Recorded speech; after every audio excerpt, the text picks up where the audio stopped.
Il arrive toujours un moment dans la vie des hommes, comme dans celle des nations, où les étroitesses et les vicissitudes de la vie quotidienne vous assaillent à en mourir.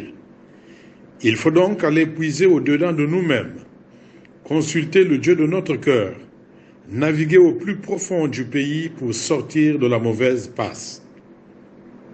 En effet, après plusieurs années d'euphorie financière, le Congo est de nouveau à la croisée des chemins. L'économie est surplombée et la chute de l'activité des entreprises nationales est manifeste avec son corollaire de maux pesants. Chômage, vol, multiplication des détournements de deniers publics, qui est un sport national, corruption, endettement extérieur, notamment vers la Chine et les traders pétroliers, enrichissement illicite des tenants du pouvoir. Les révélations de la presse d'investigation n'émeuvent plus les autorités constituées. En visitant le passé, le pays vit la plus grave crise de son histoire depuis son entrée dans le concert des nations. Le Congo a ainsi perdu ses couleurs, sa dignité, sa fierté et son honneur, bref, sa route. Comment la retrouver? De nombreuses voix s'élèvent aujourd'hui au sein du pouvoir pour réclamer du bout des lèvres le dialogue. Pourquoi et comment les vrais et les faux gardiens du temple rouge du pouvoir le réclament si subitement avec un brin de malice à peine voilé? Ce prétendu dialogue, dont les contours encore flous, ne sont connus que du seul président de la République, s'apparente irrémédiablement à un piège. En effet, ce même pouvoir radical recusait jusque-là les demandes de l'opposition populaire faites dans ce sens. Peut-on dire donc, sans risque de se tromper, que le monologue de toutes les institutions de la République est ainsi terminé? Est-il vrai que l'on renoue enfin partout avec les valeurs républicaines et traditionnelles que confèrent les échanges entre humains? Hier encore, les turiféraires du pouvoir disaient à qui voulait les écouter qu'il n'y a pas de crise et par voie de conséquence, pas besoin de dialoguer.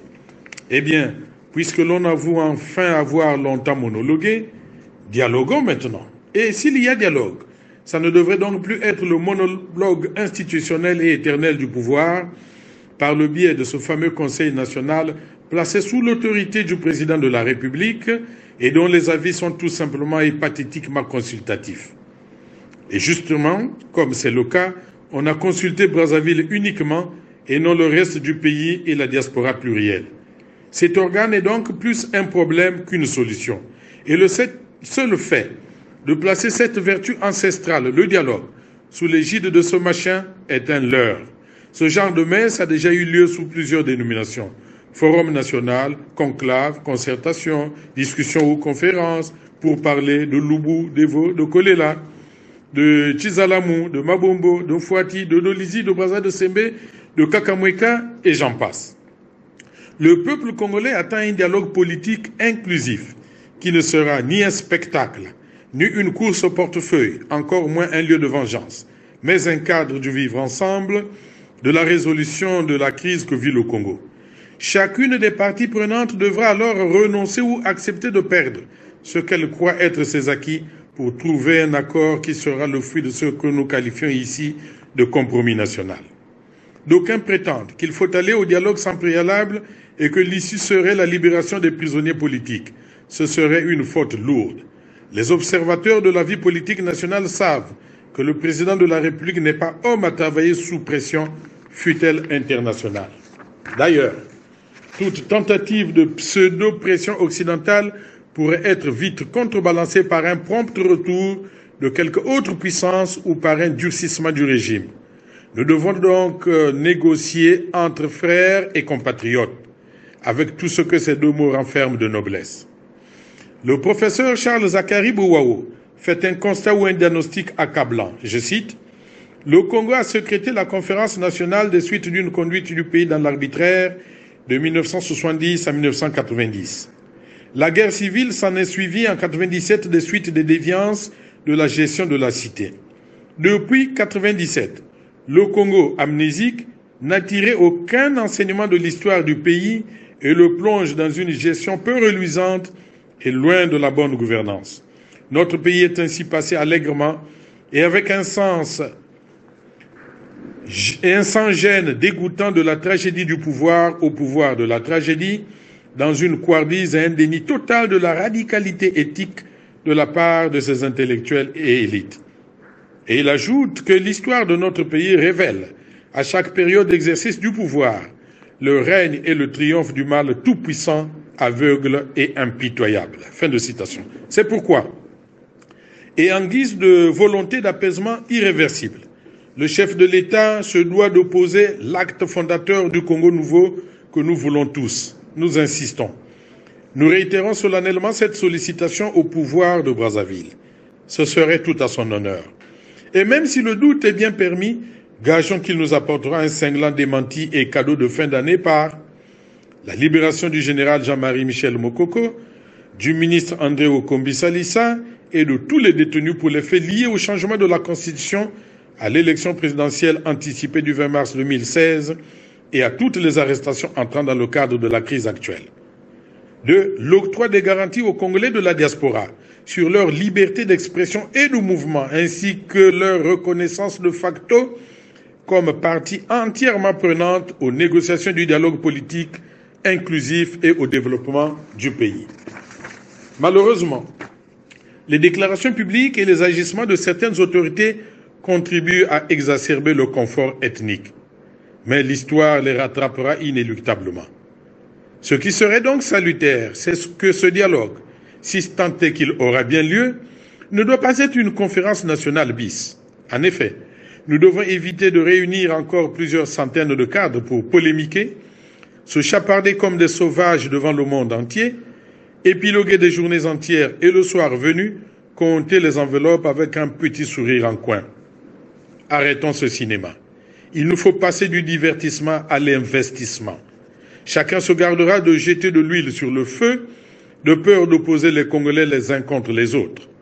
Nous devons agir en toute prudence, s'écouter et être prêts à éteindre les différents foyers d'incendie que notre ingéniosité maléfique allumera comme souvent avec le concours de quelques puissances extérieures dont le rôle est de continuer à nous diviser pour mieux nous asservir. Nous ne le répéterons jamais assez. Il faut, à travers ce dialogue que nous voulons pur et sans tache, solder le pseudo-contentieux ethnocentriste congolais, fruit de nos mesquineries égoïstes et source des factices divisions qui mettent à mal la cohésion nationale. Quand les temps sont durs et que le pays court le risque de sombrer, il ne s'agit pas, comme le dit l'histoire de mon frère, de ne pas vouloir assumer sa responsabilité, mais plutôt de ne pas revendiquer son droit. C'est aussi une façon d'avoir la paix chez soi. Et le rôle des humanistes est primordial. Nous devons sortir des sentiers battus pour assumer, apaiser, rassurer et reconstruire ensemble. Devant la compromission qui touche des plans entiers des structures de notre société, la voie est étroite, celle qui consiste à solliciter partout où solution sera une mission de beaux offices, pilotée par une personnalité chevronnée, démocrate reconnue et acceptée par tous, qui assumera les fonctions de facilitateur ou facilitatrice, des pourparlers en toute indépendance et impartialité. En tout cas, cet oiseau rare, mais pas impossible à trouver, devrait œuvrer loin des schémas tracés par les diplomates touristes internationaux qui ont pris l'habitude de nous rendre visite, souvent les poches vides, au nom d'une certaine communauté internationale. Mais toutefois, si une personnalité congolaise émerge et fait consensus, tant mieux. N'oublions pas tout simplement que tout prélat n'est pas Monseigneur Kombo, car il s'agit de lever les doutes, dissiper les soupçons, surmonter les divergences. De ce qui précède, nous pensons que les Congolais ont connu des humiliations et d'autres déconvenues subies par Paulin Makaya, Jacques Bananganzala, Modeste Boukadia, Anatole Limbongongoka et bien d'autres défenseurs des valeurs du Congo éternel. Nous compatissons aux souffrances et stigmates irrémédiables que porte Jean Ngouabi. Nous nous inclinons devant la mémoire d'Augustin Kalakala et autres victimes de la répression et de l'intolérance politique aveugle. Nous rappelons qu'au Pointe-Noire, qui a payé le plus lourd tribut politique au cours des derniers événements de 2016, n'acceptera aucune compromission pour un simulacre de dialogue qui se passerait dans le déni des souffrances des populations. car Pointe-Noire a connu 22 morts, dont le seul crime a été de défendre la liberté et l'alternance démocratique. 157 blessés et mutilés. Nous rappelons en outre le lourd bilan social dans cette ville. La fermeture de plus de 170 entreprises, soit une chute de 52% de l'activité, plus de 176 000 emplois directs et indirects supprimés. Nous partageons la dureté des épreuves auxquelles sont confrontés les compatriotes contraints à l'exil et tous ceux qui, à l'intérieur, vivent en vérité dans une prison à ciel ouvert. Nous dénonçons le recul démocratique imposé par le pouvoir. Nous demandons de s'abstenir de saborder l'action de l'Alliance et de la Fédération de l'opposition en manifestant la volonté des Congolais d'en finir avec l'autoritarisme, l'impunité et la mauvaise gouvernance. Nous confirmons notre soutien à la Fédération de l'opposition démocratique dirigée par Mme Claudine Mounari au nom de l'IDC, du FOCAD et de la composante J3M pour bâtir ensemble, dans la solidarité, une ligne claire de sortie de crise devant permettre aux Congolais de croire en eux-mêmes et de participer à la rénovation nationale. Nous nous prononçons donc en faveur de la tenue d'un dialogue politique inclusif, sous facilitation indépendante et impartiale, accepté des partis pour trouver le compromis national qui sortira le pays de la grave crise après des pourparlers directs, même vifs, mais conclusifs entre les négociateurs du pouvoir, de l'opposition, de la société civile et de la diaspora. Nous appelons les humanistes du monde entier à venir au chevet de la République du Congo. Et nous exposons les principes sur lesquels nous prendrons part à un dialogue politique inclusif. Nous clarifions par la même occasion notre position et déclinons pour rassurer l'opinion nationale et internationale les objectifs poursuivis en une feuille de route à la sortie de crise ordonnée dont les objectifs principaux sont, s'agissant de la décrispation du climat politique, par l'élargissement de tous les détenus pour les faits liés au changement de la Constitution à l'élection présidentielle anticipée du 20 mars 2016. Sur les libertés, par la restauration immédiate de toutes les libertés de circulation, d'association, de création de partis, de manifestation, d'imprimer, la cessation immédiate de la traque pour les opinions politiques, le libre accès aux médias publics pour tous les acteurs politiques avec la stricte égalité de traitement, la prohibition de toutes les pratiques qui ont transformé les médias publics en organes de diffusion de la haine et de la peur, sur le régime institutionnel, par l'établissement d'un régime de transition politique dont la durée de vie ne pourrait excéder 2 ans, mais nécessaire à l'assainissement du climat sociopolitique, à la réforme institutionnelle et administrative de l'État. La mise en place d'un gouvernement d'union nationale de transition ou de salut public, composé paritairement entre les forces de liberté et de changement démocratique et le pouvoir, et élargi à juste titre à la société civile et à la diaspora. Nous réclamons aussi un Parlement de transition composé dans les mêmes formes. Sur le statut des dirigeants de la transition politique par l'interdiction pour le président de la République, les membres du gouvernement et du Parlement de transition de se porter candidat à l'élection présidentielle devant intervenir au terme de la période de transition.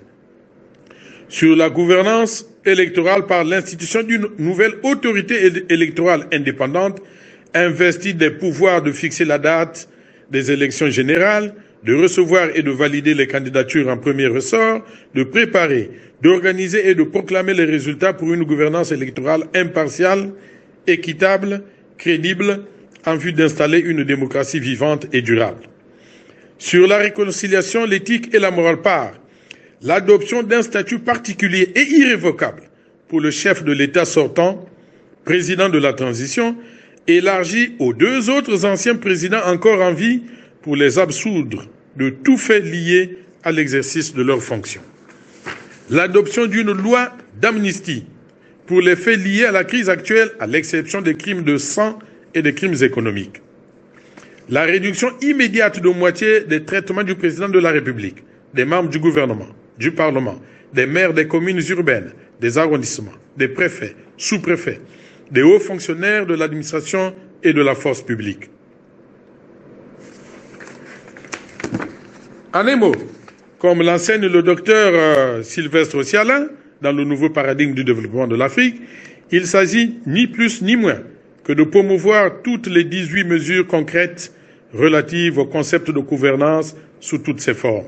Gouvernance politique, gouvernance judiciaire et sécuritaire, gouvernance administrative, gouvernance économique et financière. Enfin, les décisions du dialogue politique inclusif doivent avoir force de loi et être immédiatement exécutoires sans autre forme de procès.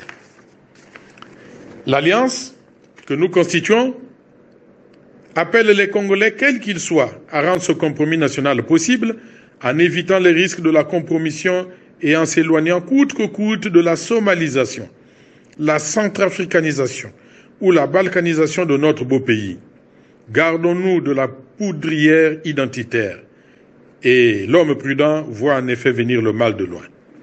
L'Alliance s'associe à toutes les forces vives de la nation pour émettre le vœu de voir enfin le parti-État, le PCT, suffisamment responsable et enclin à demander pardon pour toutes les souffrances infligées depuis plus de 5 décennies au peuple congolais.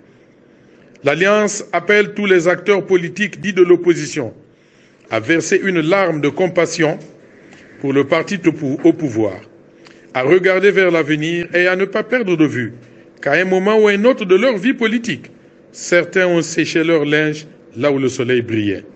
L'Alliance rappelle en outre aux uns et aux autres d'être obsédés par l'unité nationale et donc foncièrement acquis au patriotisme, car nous sommes tous, à quelque niveau que ce soit, acteurs et ou témoins. L'Alliance demande au pouvoir, à la fédération de l'opposition, à la diaspora et à tous les Congolais épris de paix et de justice, d'user sans malentendu ni controverse inutile de tous les moyens légaux à la tenue des pourparlers inclusifs pour un agenda de paix que ne viendraient troubler ni l'éléphant et les abeilles, ni le boa et les fourmis maniants, ni encore moins l'écureuil et le serpent. L'Alliance rappelle enfin que nous sommes tous mortels. Alors, pourquoi tant de vanité? Tous pour le Congo pour tous. Mabio Mavungu Zinga, député élu de Mongompuku. Je vous remercie.